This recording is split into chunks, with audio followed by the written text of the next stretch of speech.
everything. And originally we were going to start a network on, at the time, on Live 365. We basically moved over. We basically went back to Bizzle, and we were going to do the wrestling, what was going to be known as the Wrestling Rage Report. Then James Young, after I paid off everything, and so we could start doing it, bowed out on me the next day, and I was frustrated at this point because I was throwing money into things, and I said, okay, if I'm going to do this, I need to do this properly. And I said, the only logical thing I could do is buy the dark match. But in the end, the story is, I didn't choose radio. Radio chose me. I mean, a lot of people don't know that. The same way it chose me, and I understand what you're saying, Bob. The way it is, Bob, is like this.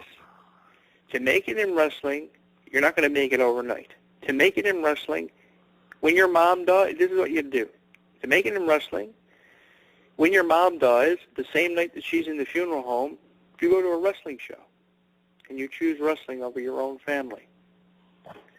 When your father shoots himself, you go to a wrestling show 5 days after, and you get a picture taken to be in a magazine for the Herald, for a magazine publication that originates from here, that I was in with Bushwhacker Luke. That's got photos of it on your Facebook page. That's what you do to make it in the wrestling business. And you got to make sacrifices, and you got to miss out on a lot of everyday things that you will never get back. The time that you invest into wrestling, you will never get back. And in the end, your life will be fucked up. So one question that you got to ask yourself is, do you really want to be involved with it? Or do you just want to be a fan who sits home and watches it? Yeah. That's the question that you got to ask yourself. And that's the best way of summing it up. Do you want this? Do you really want your life to be fucked up at 28 years old like it is with me? Because it is really fucked up because of what I did. Do you want to be, how old are you now, Bob?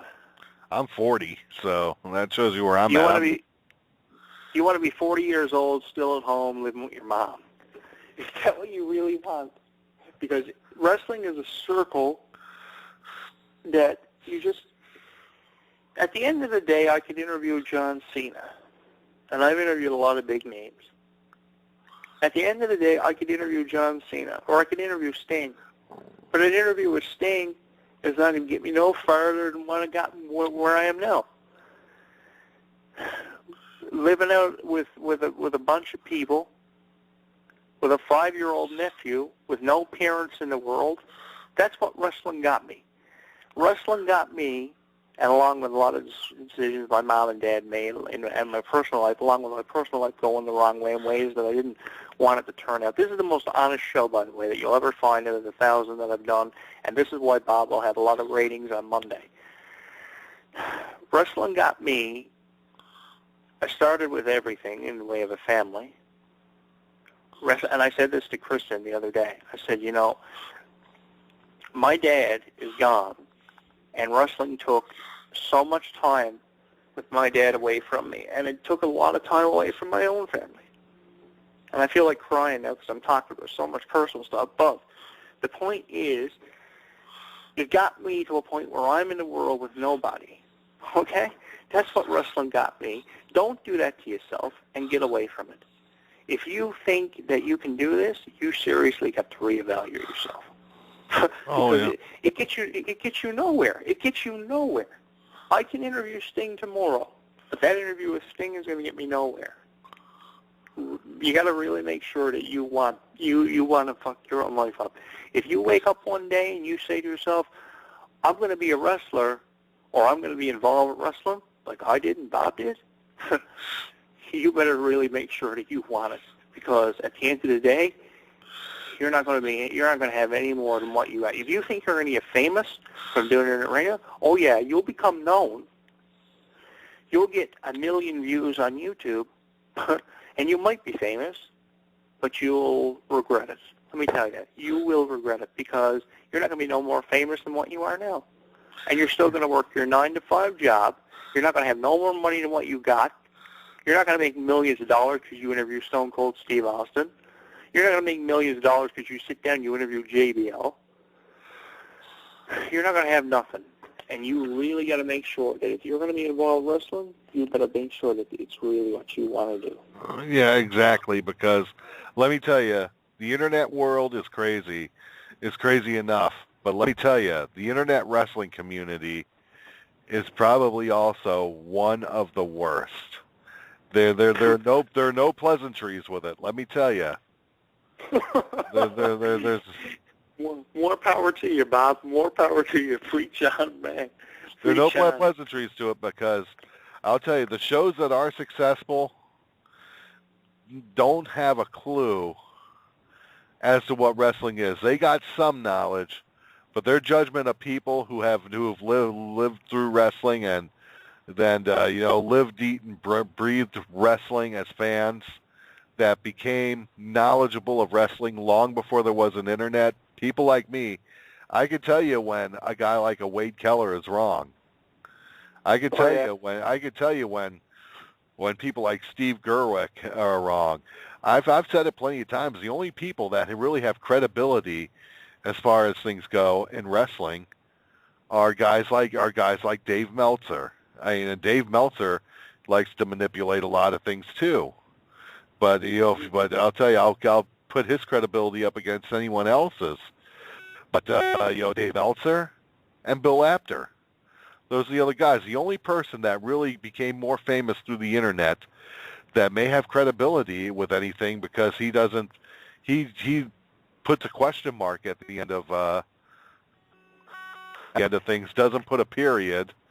He puts the question mark at a lot of things and everything, because he doesn't have all the right answers, where everyone else tries to say they do, is Shannon Rose. And I interviewed Shannon Rose. And you interviewed Shannon Rose. And where did it get us? We're still nowhere. Yeah, exactly. I mean, let's face it. Very few people make it doing wrestling radio. And a lot of the shows that do, they do it by siding with the internet marks, the people with the attitudes that are going with what's supposed to be the popular answer to things, when a lot of them in reality don't have as much of a clue as you want to think, because they're rehashing some of the idiots who made it famous on the internet. That's all they're doing. Yeah, like me and you. I mean, hell, I wonder if the same people I talked to that hated the fact that I was and still am to an extent a Vince Russo defender. Because now people are really starting to cut back and admitting that they were a little harsh on Vince Russo, that they were a little more harsh on Vince Russo and blaming him for a lot of things. You even got R.D. Reynolds and people like that who wrote about the death of WCW and wanted to blame Vince Russo for it. There's and Brian Alvarez, another one. Now they're saying we probably really shouldn't have been this way to Vince Russo with the way we really blamed him. I mean, and you look at this and said it took you 10 years to come down to the fact that I figured something out in 5 minutes that you don't need to be a rocket scientist to figure out. Brian Alvarez was one guy that I did have a chance to interview, and WCW was one place that myself and you, Bob, had a chance to really get in depth with, because we had a chance to go behind the scenes with a lot of people, like Scott Hudson, Evan Courageous, fucking Diamond Dallas Page, Deborah Marshall, the list goes on. Oh, yeah. JBL, there's a lot of them. But the thing is, it was just a company that was backed for $5 billion. It's not a company that fucking made it really a global phenomenon or nothing. It was just a company that in the end had its video library bought for $5 million. And we found out, me and Bob, we found out a lot of stuff about WCW that a lot of people would probably kill to do.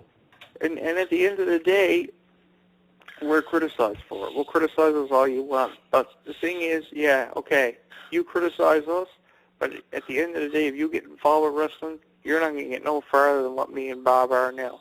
Because at the end of the day, really, where are we? We're still doing it because we like to do it, and we're two of the fortunate people who actually got somewhere with it. Right? Wow. Oh, yeah. I mean, people are going to come down on things, and why are they going to come down on things?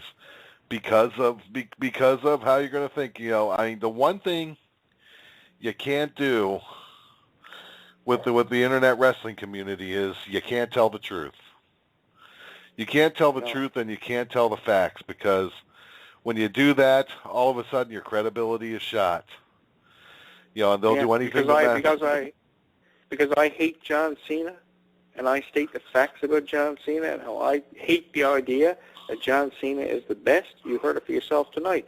I got criticized for it, but it's a fact. John Cena he may be selling merchandise, but he's what's ruining professional wrestling.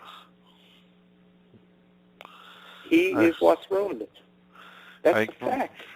I'm professional wrestling, and this is the one thing I have trouble with, even with Vince Russo about. You know, he says storylines should be done properly, and he's right about that. But they should, because that's what makes it work. Yeah, he says you got to have good storylines. Unfortunately, you got to be able to tell a story, but eventually you're going to want to see the wrestling. Now, Vince Russo's secret was to have less wrestling on TV and work on more of the storylines. Yeah. Now, to an extent, that worked, because if you look at the Vince Russo time in wrestling, aside from Steve Austin, you didn't have wrestlers breaking their necks like they used to. When